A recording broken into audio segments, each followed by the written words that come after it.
Hello everybody, today we will be reading some Edgar Allan poems suggested by Dark Rose's audio. So yeah, here we go. Alone. From childhood's hour I have not been. As others were, I have not seen. As others saw, I could not bring my passions from a common spring. From the same source I have not taken. My sorrow I could not awaken. My heart to joy at the same tone. And all I loved alone. Then, in my childhood, in the dawn of a most stormy life was drawn from every depth of good and ill, the mystery which binds me still, from the torrent or the fountain, from the red cliff of the mountain, from the sun that round me rolled in its autumn tint of gold, from the lightning in the sky as it passed me flying by, from the thunder and the storm, and the cloud that took the form, when the rest of heaven was blue, of a demon in my view. Annabel Lee. It was many and many a year ago, in a kingdom by the sea, that a maiden there lived whom you may know by the name of Annabel Lee. And this maiden she lived with no other thought than to love and be loved by me. I was a child and she was a child in this kingdom by the sea, but we loved with a love that was more than love, I and my Annabel Lee. With a love that the winged seraphs of heaven coveted her and me.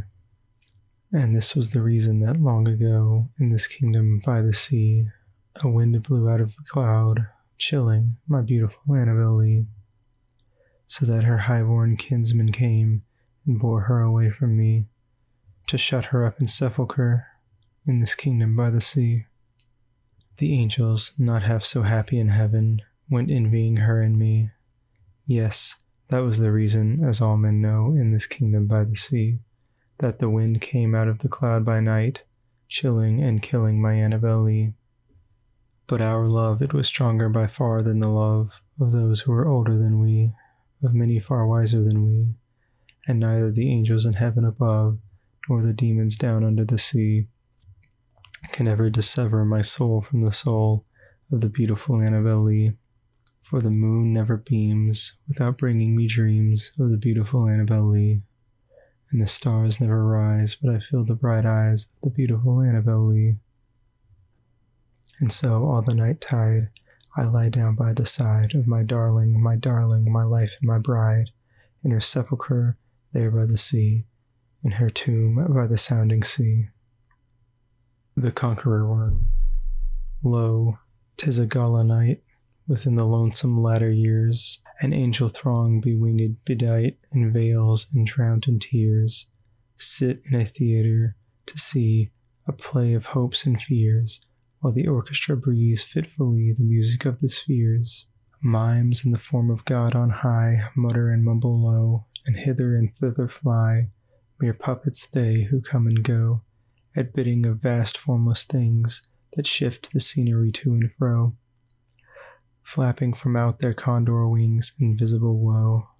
That motley drama, oh be sure, it shall not be forgot, with its phantom chased forevermore by a crowd that sees it not, through a circle that ever returneth into the selfsame spot, and much of madness and more of sin and horror the soul of the plot.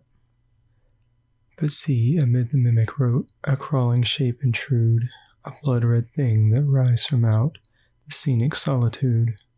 It rise, with mortal pangs the mimes become its food, and seraphs sob at vermin fangs, in human gore imbued. Out are all the lights, out all, and over each quivering form the curtain of funeral pall comes down with the rush of a storm, while the angels all pallid and wan, uprising, upveiling affirm that the play is the tragedy, man, and its hero, the conqueror worm.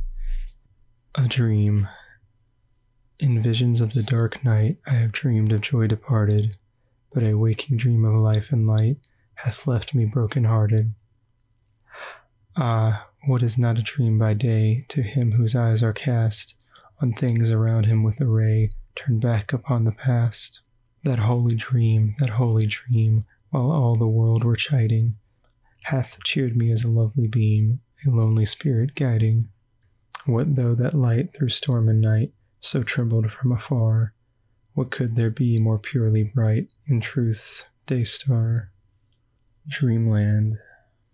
By a route obscure and lonely, haunted by ill angels only, where an eidolon named Night on a black throne reigns upright, I have reached these lands but newly, from an ultimate dim Thule, from a wild weird clime that lieth sublime out of space, out of time.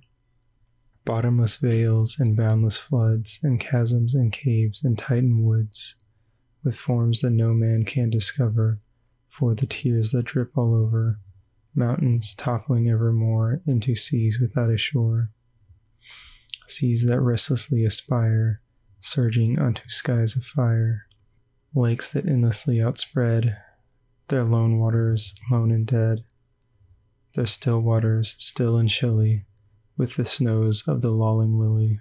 By the lakes that thus outspread their lone waters, lone and dead, their sad waters, sad and chilly, with the snows of the lolling lily, by the mountains near the river, murmuring lowly, murmuring ever, by the grey woods, by the swamp, where the toad and the newt encamp, by the dismal tarns and pools, where dwell the ghouls, by each spot the most unholy, in each nook most melancholy, there the traveller meets aghast sheeted memories of the past, shrouded forms that start and sigh as they pass the wanderer by, white-robed forms of friends long given in agony to the earth and heaven.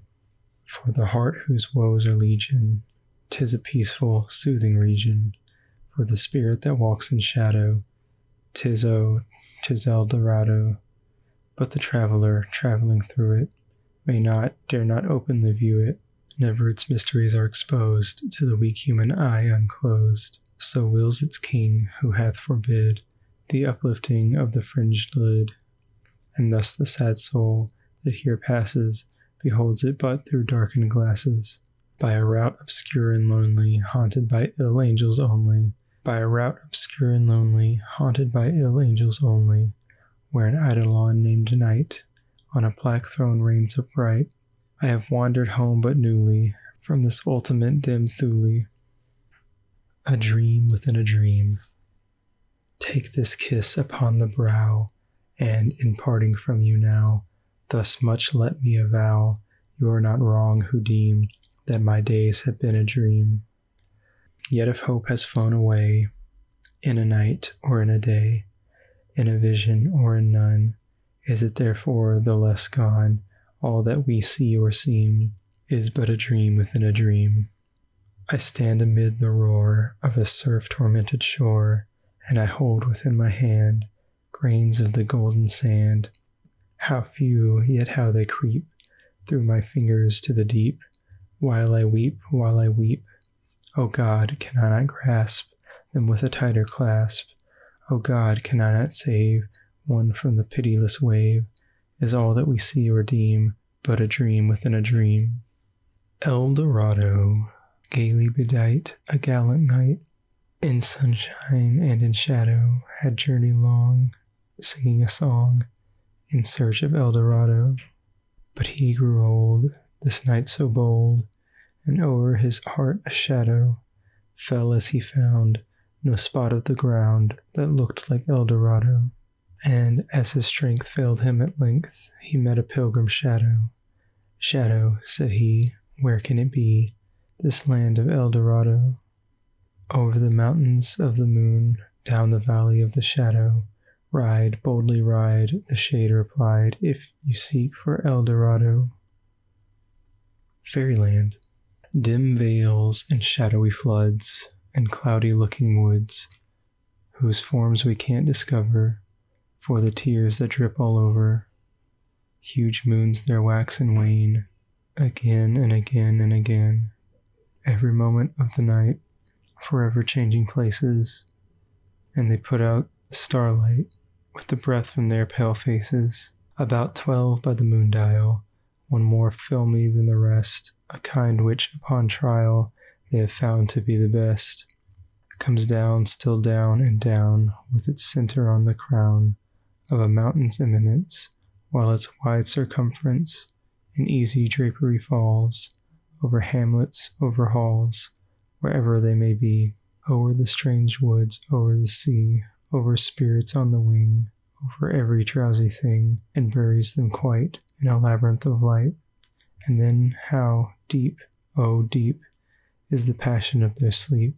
In the morning they arise, and their moony covering is soaring in the skies, with the tempests as they toss, like almost anything, or a yellow albatross. They use that moon no more, for the same end as before, videlicet attent, which I think extravagant, its atomies, however, into a shower dissever, of which those butterflies of earth who seek the skies, and so come down again, never contented things, have brought a specimen upon their quivering wings. For Annie, thank heaven the crisis, the danger is past, and the lingering illness is over at last, and the fever called living is conquered at last. Sadly, I know I am shorn of my strength, and no muscle I move as I lie at full length, but no matter, I feel I am better at length, and I rest so composedly now in my bed that any beholder might fancy me dead, might start at beholding me, thinking me dead. The moaning and groaning, the sighing and sobbing are quieted now with that horrible throbbing at heart, that horrible, horrible throbbing. The sickness, the nausea, the pitiless pain have ceased with the fever that maddened my brain, with the fever called living that burned in my brain. And oh, of all tortures that torture the worst has abated the terrible torture of thirst. For the naphthaline river of passion accursed, I have drank of a water that quenches all thirst, of a water that flows with a lullaby sound from a spring but a very few feet under the ground, from a cavern not very far deep underground. And let it never be foolishly said that my room it is gloomy and narrow my bed, for men never slept in a different bed, and to sleep you must slumber in just such a bed. My tantalized spirit here blandly reposes, forgetting or never regretting its roses, its old agitations of myrtles and roses. For now, while so quietly lying, it fancies a holier odor about it of pansies, a rosemary odor, commingled with pansies, with rue and the beautiful Puritan pansies. And so it lies happily, bathing in many a dream of the truth and the beauty of Annie, drowned in a bath of the tresses of Annie. She tenderly kissed me, she fondly caressed, and then I fell gently to sleep on her breast, deeply to sleep from the heaven of her breast. When the light was extinguished, she covered me warm, and she prayed to the angels to keep me from harm. When the light was extinguished, she covered me warm, and she prayed to the angels to keep me from harm, to the Queen of the angels to shield me from harm. And I lie so composedly now in my bed, knowing her love, that you fancy me dead, and I rest so contentedly now in my bed, with her love at my breast, that you fancy me dead, that you shudder to look at me, thinking me dead. But my heart it is brighter than all of the many stars in the sky, for it sparkles with Annie, it glows with the light of the love of my Annie, with the thought of the light of the eyes of my Annie. The Haunted Palace.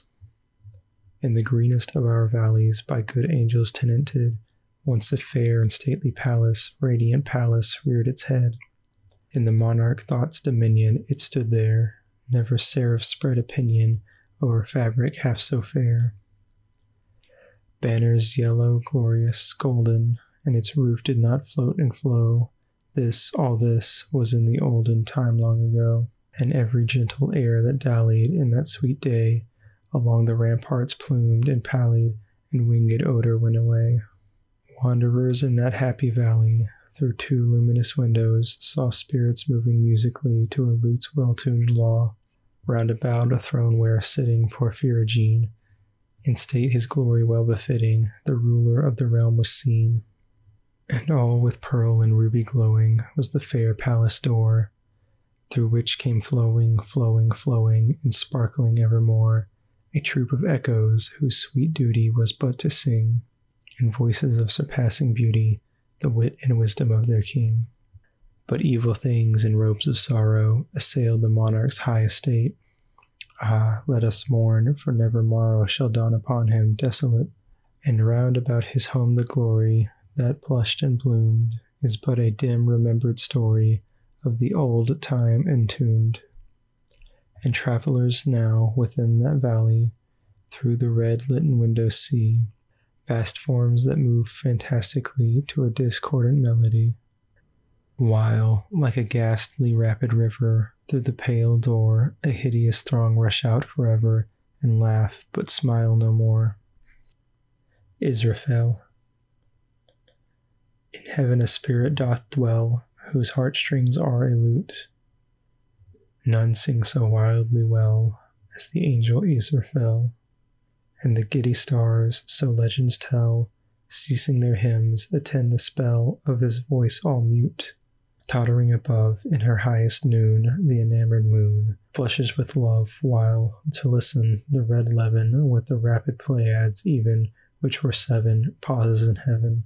And they say the starry choir and the other listening things that Israfeli's fire is owing to that lyre by which he sits and sings, the trembling living wire of those unusual strings.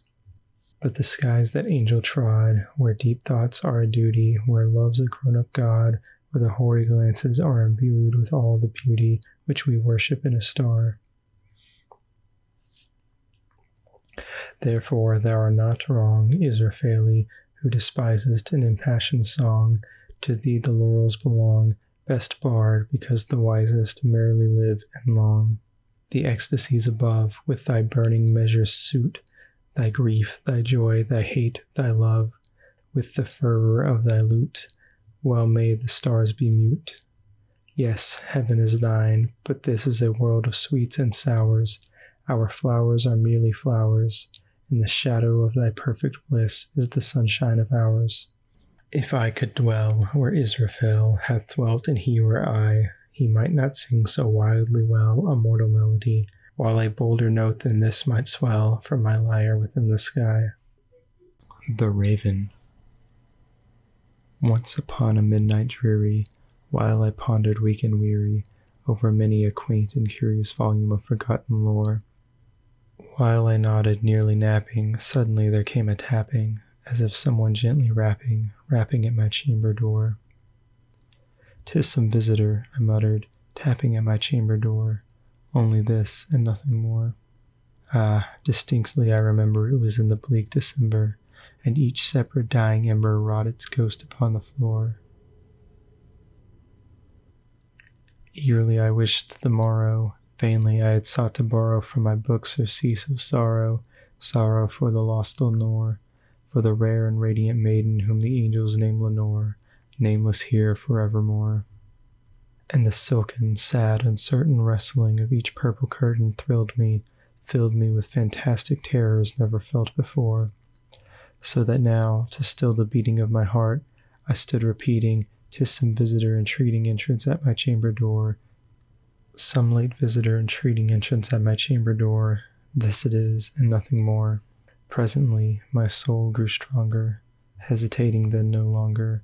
"Sir," said I, "or madam, truly your forgiveness I implore, but the fact is I was napping, and so gently you came rapping, and so faintly you came tapping at my chamber door, that I scarce was sure I heard you. Here I opened wide the door, darkness there, and nothing more. Deep into that darkness peering, long I stood there wondering, fearing, doubting, dreaming dreams no mortal ever dared to dream before. But the silence was unbroken, and the stillness gave no token, and the only word there spoken was the whispered word, Lenore. This I whispered, and an echo murmured back the word, Lenore, merely this and nothing more.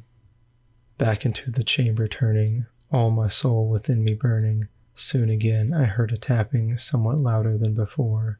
Surely, said I, surely that is something at my window lattice. Let me see, then, what thereat is, and this mystery explore. Let my heart be still a moment, and this mystery explore. 'Tis the wind, and nothing more. Open here I flung the shutter, when, with many a flirt and flutter, in there stepped a stately raven of the saintly days of yore. Not the least obeisance made he, not a minute stopped or stayed he, but, with mine of lord or lady, perched above my chamber door, perched upon a bust of Pallas just above my chamber door, perched and sat, and nothing more. Then this ebony bird beguiling my sad fancy into smiling, by the grave and stern decorum of the countenance it wore. Though thy crest be shorn and shaven, though, I said, art sure no craven, ghastly grim and ancient raven wandering from the nightly shore, tell me what thy lordly name is on the night's Plutonian shore. Quoth the Raven, Nevermore. Much I marvelled this ungainly fowl to hear discourse so plainly, though its answer little relevancy bore, for we cannot help agreeing that no living human being ever yet was blessed with seeing bird above his chamber door, bird or beast upon the sculptured bust above his chamber door, with such name as Nevermore. But the raven, sitting lonely on the placid bust, spoke only that one word, as if his soul in that one word did outpour.